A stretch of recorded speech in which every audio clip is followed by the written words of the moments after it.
Peter chapter 3, Wives and Husbands.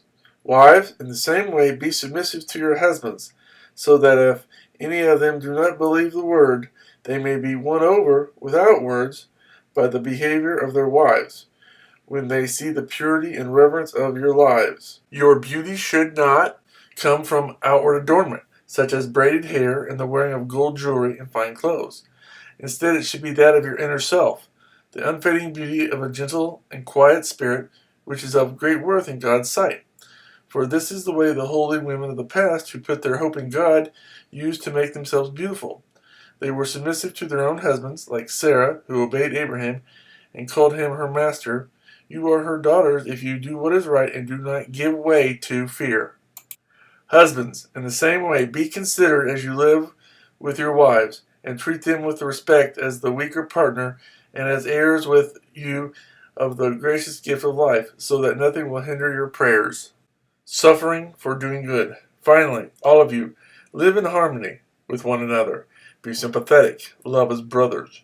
Be compassionate and humble. Do not repay evil with evil, or insult with insult, but with blessing, because to this you were called, so that you may inherit a blessing. For whoever would love life and see good days must keep his tongue from evil and his lips from deceitful speech. He must turn from evil and do good. He must seek peace and pursue it. For the eyes of the Lord are on the righteous, and his ears are attentive to their prayer. But the face of the Lord is against those who do evil. Who is going to harm you if you are eager to do good? But even if you should suffer for what is right, you are blessed. Do not fear what they fear. Do not be frightened. But in your heart set apart Christ as Lord.